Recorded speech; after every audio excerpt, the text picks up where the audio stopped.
3. Assalamualaikum warahmatullahi wabarakatuh. Perkenalkan, kami dari kelompok 3 mata kuliah pengantar ekonometria dari Prodi Statistika Angkatan 2024 dengan anggota kelompok yaitu Saya Imanul Fitriana, saya Afrida Lusnaga, saya Selvia Yontiani, saya Bintang Alia Zarifa, saya Davrida Siwan. Di sini kami akan mempresentasikan hasil analisis kami yang berjudul Pengaruh Sosial Ekonomi terhadap Ketimpangan Gender di Provinsi Jawa Timur tahun 2023. Semoga Latar belakang pembangunan yang berhasil tidak hanya dilihat dari ekonomi, tapi juga dari kesetaraan antara laki-laki dan perempuan. Jawa Timur memang terus mengalami peningkatan IPG, tetapi masih ada ketimpangan antar wilayahnya. Beberapa daerah sudah setara, tapi di wilayah lain perempuan masih tertinggal dari segi pendidikan, pekerjaan, dan kesejahteraan. Karena itu perlu dikaji faktor sosial ekonomi apa saja yang memengaruhi IPG di Jawa Timur. Baik, terima kasih. Di sini saya akan menjelaskan mulai dari definisi variabel sampai ke hasil uji asumsi klasiknya. Pertama, kami menggunakan variabel Y-nya itu indeks pembangunan gender atau kita sebut juga dengan IPG, di mana IPG itu apa sih? Yaitu tingkat kesetaraan pembangunan gender. Ya, dan yang variabel X1-nya kami menggunakan indeks pembangunan manusia atau disebut dengan IPM, di mana IPM ini dinilai dari kualitas hidup masyarakat berdasarkan pendidikan, kesehatan, dan standar hidup. Dan X2-nya kami mengambil tingkat partisipasi angkatan kerja perempuan atau kita sebut juga dengan TPAK, di mana TPAK ini apa sih? Yaitu merupakan proporsi perempuan yang aktif dalam kegiatan ekonomi yang bisa dibilang yang sedang mencari kerja ataupun yang sedang bekerja.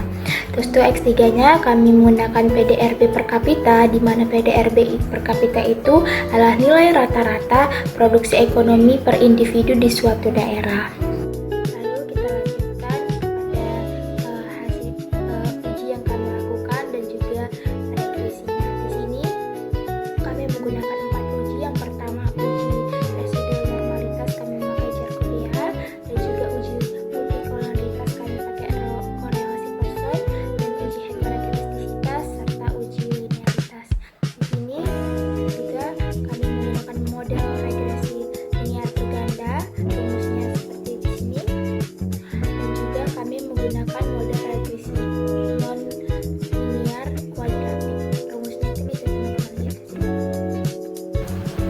Oke, kita lanjutkan ke hasil uji asumsi klasiknya.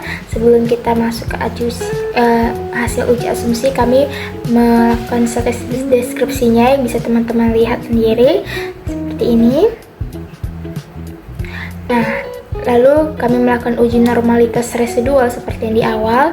Bisa teman-teman lihat chartnya, visualisasi data kami gunakan histogram.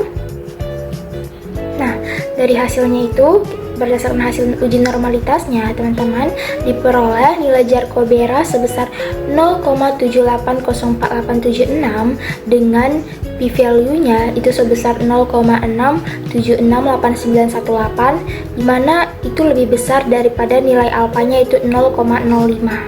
Nah, ini menunjukkan teman-teman bahwa residual pada model regresi kami ini berdistribusi normal. Lalu kita masuk ke uji multikolonialitas. Di sini teman-teman bisa lihat tabelnya. Nah, berdasarkan hasil uji multikolonialitas yang kami temukan bahwa tidak ada nilai korelasi antar variabel, di mana kita bisa lihat pada tabel bahwa nilainya itu berada pada interval 0,80 sampai dengan 0,90. Dengan demikian, model regresi yang kami pakai di sini menyatakan aman dari masalah multikolonialitas. Lanjut kita masuk ke uji heterokedastisitas, di mana ini ada tabelnya. Nah, dari tabel tersebut kita mengetahui bahwa probabilitas p-value-nya itu lebih dari 0,65. Nah, dengan demikian model yang kami pakai di sini menyatakan bahwa varian residualnya bersifat homogen atau tidak terjadi heterokedastisitas. Lanjut kita masuk ke uji linearitas. Kami membuat plot residual versus state-nya yang bisa teman-teman lihat di sini. Nah, dari hasil plotnya ini teman-teman menunjukkan pola lengkungan pada garis merah ya, menandakan hubungan antar variabel belum sepenuhnya linear. Makanya kami menggunakan juga regresi nonlinear kuadratik untuk membaca pola tersebut. Selanjutnya melihat hasil regresi. Di sini kami memiliki dua model persamaan regresi, yaitu regresi linear berganda dan juga model regresi nonlinear kuadratik, yang mana nantinya akan kita lihat perbandingan dari dua model ini mana yang paling baik.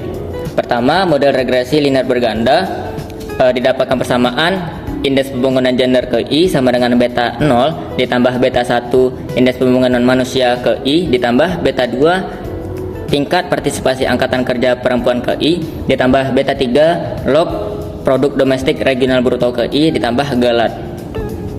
Dengan beta 0 atau intercept itu senilai 66,518, yang artinya ketika IPM, TPAK perempuan dan log PDRB sama dengan 0, IPG diprediksi sebesar 66,518, yang mana nilai ini signifikan karena ketika kita melihat nilai T statnya itu sebesar 7,406, yang mana itu jauh daripada angka 0, dan p-value-nya itu kecil dari 0,05, yang bahkan dia lebih kecil lagi daripada 0,001, yang artinya itu sangat signifikan. Lalu untuk indeks pembangunan manusia dengan yang yaitu beta 1 dengan untuk koefisiennya sebesar 0,627, yang artinya setiap kenaikan satu satuan indeks pembangunan manusia, maka indeks pembangunan gender akan naik 0,627 poin, yang mana ini memiliki pengaruh yang positif, dan ini lagi-lagi signifikan karena dia kecil dari 0,05 p-value-nya dan testanya tuh jauh dari angka 0. Yang kalau misalnya kita lihat nih baik-baik, sebenarnya tiap-tiap parameter di sini kelihatan kalau semisal mereka itu memang semuanya signifikan karena p-value-nya tuh kecil dari 0,05. Yang ini itu tuh kita bisa ngelihat kalau misalnya ini untuk uji parsial ya, untuk uji T masing-masing dari parameter ini, dari variabel ini, mereka tuh sama-sama signifikan atau berpengaruh kepada IPG. Next, lanjut dulu. Tingkat partisipasi angkatan kerja perempuan dengan beta 2 sebagai koefisiennya sebesar negatif 0,151, yang artinya setiap kenaikan 1 poin TPAK perempuan maka IPG ini akan turun 0,151 poin, yang artinya di sini pengaruhnya TPAK perempuan itu berpengaruh negatif kepada indeks pembangunan gender. Lalu untuk log PDRB dengan koefisien dengan beta 3 sebagai koefisiennya senilai negatif 1,189, yang artinya setiap kenaikan 1% PDRB maka IPG akan turun 1,189 poin, yang mana ini memiliki pengaruh negatif kepada IPG itu sendiri. Lalu untuk uji F dan kelayakan modelnya, di sini untuk uji simultan kami menggunakan uji F dengan F hitungnya itu senilai 21,91 dan p-value-nya itu kecil dari 0,05, yang artinya model ini signifikan secara simultan atau tiap-tiap parameter dari tiap variabel ini bersama-sama memiliki pengaruh terhadap indeks pembangunan gender. Lalu untuk kelayakan modelnya kami melihat di R-square.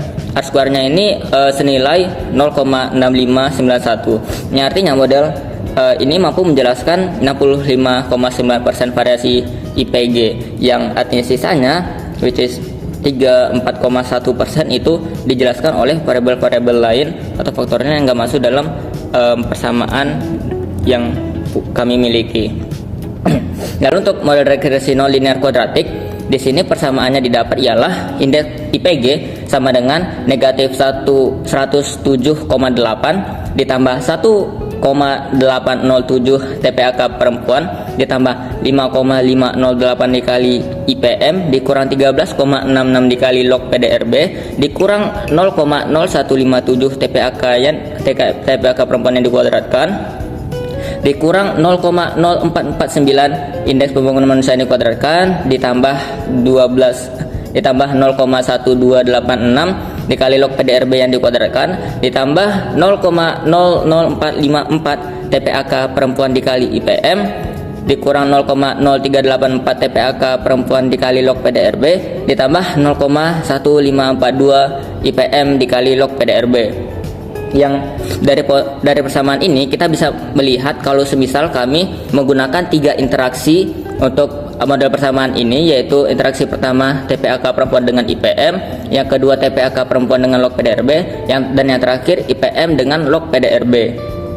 Yang untuk tiap-tiap koefisien dari parameternya telah saya sebutkan sebelumnya, mulai dari B0 senilai negatif 107,8 sampai dengan beta 9 senilai 0,1542 yang terlihat untuk koefisien dari variabel interaksi terakhir, yaitu IPM dan log PDRB. Kita lihat uji-ujinya. Untuk uji F, uji parsial, kami menggunakan uji F. Didapat nilai F hitungnya sebesar 8,789 dengan p-value-nya kecil daripada 0,05, yang artinya modelnya signifikan secara simultan, yang maksudnya tiap-tiap parameter dari tiap variabel yang kami pakai ini, mereka tuh bersama-sama memengaruhi indeks pembangunan gender, memengaruhi variabel dependennya, yang artinya ya ini juga layak digunakan karena ini signifikan. Lalu untuk uji parsialnya kami menggunakan UJT yang sayang sekali hanya IPM kuadrat saja yang signifikan dengan nilai P-nya itu kecil dari yang dengan nilai P-nya itu sebesar 0,018 yang kecil dari 0,05. Artinya terdapat hubungan non-linear nih antara IPM dengan IPG. Yang mana bentuk hubungannya? Koefisien IPM itu kita lihat dia bernilai positif dan IPM yang dikuadratkan itu bernilai negatif. Yang artinya IPG ini akan naik saat IPM meningkat, tetapi dia akan melandai lalu menurun ketika titik tertentu, sehingga nanti pola kurvanya itu melengkung. Jadi awalnya dia bakal naik, ketika dia telah mencapai titik maksimum nilainya bakal turun, jadi kurvanya akan berbentuk seperti U terbalik. Lalu untuk kekuatan modelnya kami melihat di R-square dengan nilai 0,7386, ya artinya model ini mampu menjelaskan 73,86% parsi IPG, dengan sisanya ya dijelaskan oleh variabel-variabel atau faktor lain yang tidak termasuk dalam model persamaan regresi nonlinear kuadratik yang kami punya. Baiklah, selanjutnya adalah perbandingan antara model kuadratik dan juga model linear. Nah, di sini kami menggunakan uji koefisien determinasi atau R-square sebagai pembanding, di mana semakin tingginya nilai R-square maka akan semakin baik model tersebut dalam menjelaskan atau memprediksi nilai Y. Nah, di sini kita lihat untuk model kuadratik itu memiliki R-square sebesar 72,85% dengan ajis R-square sebesar 69,94%. Sedangkan pada model linear hanya memiliki R-square sebesar 65,91% dengan ajis R-square sebesar 62,90%. Dengan signifikansinya yaitu variabel IPM dengan taraf kepercayaan 10% dan IPM kuadrat dengan taraf kepercayaan signifikansinya 5%. Nah, untuk variabel lain seperti tingkat partisipasi angkatan kerja perempuan dan juga produk domestik bruto itu tidak signifikan. Artinya dalam perbandingan ini model kuadratik itu lebih baik karena nilai ajis R-square dan R-square yang lebih tinggi dibandingkan model linear sendiri. Nah, selanjutnya adalah pengaruh tingkat partisipasi angkatan kerja perempuan atau TPAKP terhadap indeks pembangunan gender atau IPG. Nah, kita tahu kan sebelumnya bahwa TPAKP ini tidak signifikan dalam model kuadratik, namun ia memiliki hubungan nonlinear terhadap IPG sendiri. Ia memiliki nilai positif kemudian negatif, yang artinya semakin tinggi nilai TPAKP maka akan meningkatkan nilai IPG. Namun pada akhirnya karena ia memiliki nilai negatif pada kuadratnya, itu akan cenderung menurunkan, namun tidak terlalu signifikan dan nilainya hanya kecil sekali. Nah, mengapa demikian? Kemungkinan penyebabnya karena pekerjaan perempuan masih didominasi nih oleh sektor informal dan juga upah yang relatif rendah. Makanya TPAKP pada akhirnya akan menurunkan atau memperlambat nilai IPG sendiri. Kemudian selanjutnya adalah pengaruh indeks pembangunan manusia terhadap indeks pembangunan gender. Nah, kita tahu kan sebelumnya bahwa IPM ini signifikan nih pada taraf 10% dan IPM kuadrat juga signifikan pada taraf 5%. Yang artinya kualitas pendidikan, kesehatan, dan standar hidup meningkatkan kesetaraan gender. Nah, suku kuadrat IPM yang negatif berarti IPM itu mengecil seperti TPAKP tadi terhadap IPG. Artinya bentuk grafiknya akan menaik kemudian agak sedikit melandai karena nilainya yang negatif dan relatif kecil dan hanya sekitar 0,04 saja. Kemudian selanjutnya adalah pengaruh PDRB terhadap IPG. Walaupun PDRB tidak signifikan terhadap IPG, namun kita akan menganalisis hubungannya. Terlihat bahwa PDRB ini mempunyai nilai negatif pada model, yang artinya semakin tinggi PDRB maka akan mengakibatkan nilai IPG itu semakin rendah. Mengapa demikian? Pertumbuhan ekonomi itu belum otomatis meningkatkan kesetaraan gender. Diperlukan adanya kontribusi dari pemerintah dan kebijakan khusus untuk gender itu sendiri agar dapat meningkatkan kesetaraan gender. Nah, di sini ada contoh ketimpangan wilayah yaitu Sampang dan juga Bangkalan. Bangkalan meskipun PDRB meningkat, secara nyatanya IPG mereka itu belum cukup tinggi untuk mengikuti PDRB tersebut. Baiklah, selanjutnya adalah kesimpulan. Kesimpulannya yaitu berdasarkan regresi nonlinear kuadratik dan regresi linear, kita peroleh bahwa model regresi nonlinear kuadratik adalah model yang paling baik dalam menjelaskan hubungan indeks pembangunan gender dengan indeks pembangunan manusia, tingkat partisipasi angkatan kerja perempuan, dan juga produk domestik bruto di Jawa Timur. Dengan memiliki R-square sebesar 72,85%, yang artinya sebesar 72,85% model regresi nonlinear itu dapat memprediksi dan menjelaskan indeks pembangunan gender sendiri. Nah, kemudian selanjutnya temuan utamanya seperti yang sebelumnya dijelaskan, yaitu IPM berpengaruh positif dan signifikan terhadap IPG pada model regresi nonlinear kuadratik.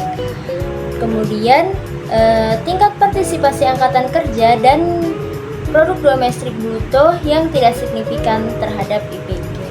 Kemudian implikasinya, kualitas manusia atau indeks pembangunan manusia atau IPM merupakan faktor utama dalam meningkatkan kesetaraan gender. Namun partisipasi angkatan kerja perempuan dan pertumbuhan ekonomi atau PDRB belum cukup meningkatkan indeks pembangunan gender tanpa kualitas dan pemerataan manfaat ekonomi seperti yang saya jelaskan sebelumnya.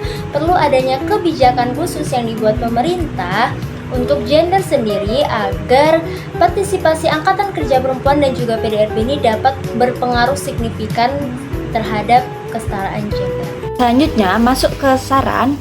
Dari hasil penelitian kami dapat dilihat bahwa pemerintah daerah itu sebenarnya memegang peran penting dalam meningkatkan kesetaraan gender.